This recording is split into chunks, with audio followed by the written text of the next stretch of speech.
प्यारे प्यारे बाबा कैसे आकर के हम बच्चों को मीठे मीठे बोल सुना करके हम बच्चों का अंदर के जो विकार हैं उसको छीन लेते हैं।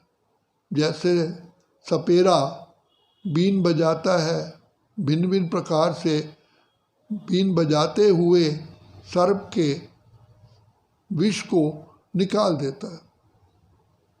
इसी प्रकार से बाबा भी जो प्रेम के सागर हैं, जो सुख के सागर हैं, जो दया के सागर हैं, वो हम बच्चों की ज्ञान सागर की मीठी मीठी बातें सुना करके हम बच्चों के भी अंदर के विकारों को जीतने की हिम्मत देते हैं, विकार हमारे भस्म कर देते हैं। तो जैसे एक ब्लॉटिंग पेपर होता है, उसको लिखे हुए कागज़ पर रखो तो वो ब्लॉटिंग पेपर सारी स्याही को चूस लेता है, इसी सोख लेता है। ऐसे ही शिव बाबा कहते हैं जो बच्चे मुझे प्यार से याद करते हैं, मैं उनके सारे अवगुण, सारी परेशानियाँ, सारे विकार, सारे रोग चूस लेता हूँ। इसलिए शास्त्रों में परमात्मा शिव बाबा को नीलकंठ भगवान कहा गया। तो नीलकंठ कहते हैं भी उन्होंने बच्चों का विष पिया।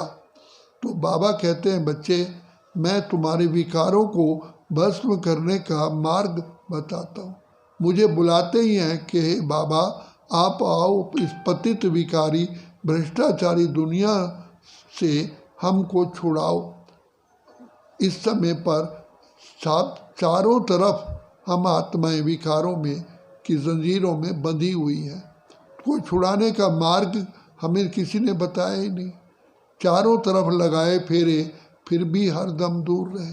तो वर्तमान समय भाग्य विधाता बाप जो सारे विश्व का कल्याणकारी है, वो आकर के हमारी संवेदना को सुन करके हमारे दुख दूर करने के लिए आए। तो बाबा कहते हैं बच्चे, तुम पद्मा पदम सौभाग्यशाली हो जो परमात्मा पिता को गुप्त रूप में आए हुए को तुमने पहचान लिया है। तो बच्चे, अब बाप की श्रीमत पर चल करके बाबा से पूरा अपना अधिकार प्राप्त करो, क्योंकि पाने का केवल समय अभी ही है। और दूसरी बात यह है, जितना हम शिव बाबा को प्यार से याद करते हैं, ऐसी आंतरिक खुशी मिलती है, आंतरिक सुख मिलता है, जो दिल करता है कि बाबा की गोद में ही बैठे रहे। तो बाबा कहते हैं बच्चे, तुम बच्चों को तो बाबा ने कितना सहज मंत्र दिया है। प्यार से बाबा को याद करो और जन्म जन्म के पापों से मुक्त हो जाओ। कितनी बाबा ने सहज हमको विधि बताई है। इसलिए क्योंकि बाप कभी भी किसी बच्चे को कठिन मार्ग नहीं बताते। बाबा कहते हैं, क्या बाप कहेगा तुम हठ योग करो, प्राणायाम करो, उल्टे लटके रहो या भूख मरो? नहीं बच्चे, सिर्फ बाबा को प्यार से याद करो तो मैं तुम प्रतिज्ञा करता हूँ कि मैं तुम्हारे सारे पापों को भस्म कर दूंगा। तो इसलिए बाबा कहते हैं, सिमर सिमर सुख पाओ, कल कलेश मिटे सब तन के। हे आत्मा, अब अपने ऊपर रहम करो। मैंने तो तुमको सहज से सहज मार्ग बताया है, अब अपने ऊपर कृपा करो, अपने ऊपर दया करो, अपने ऊपर रहम करो, अपने किए हुए पापों को बाबा की याद से भस्म करो। इसलिए बाबा कहते हैं, जाग सजनिया जाग नवयुग आया, कल युग बीता रे सतयुग आया, जाग रे मानव भाग्य जगा रे। क्योंकि पिता परमात्मा इस सृष्टि ड्रामा में केवल एक ही बार आते हैं और वो ये समय अभी चल रहा है। इसलिए ये समय हीरे तुल्य है, क्योंकि हम एक एक सेकंड में हीरों की कमाई करते हैं, पद्मों की कमाई करते हैं। तो ये जीवन हमारी हीरे तुल्य है। तो बाबा कहते हैं बच्चे, इसे सफल करो, फिर ये ऐसा ना हो कि अंत में पश्चाताप करना पड़े। बाबा कितनी प्यार से हमें, कितना रहम से, कितनी मीठे मीठे मीठे मीठे शब्द सुना करके हम बच्चों को पर दुआएं देते हैं, आशीर्वाद देते हैं। तो ये समय है अपना भाग्य बनाने का। ऐसा ना हो अंत में फिर हमें पछताना पड़े।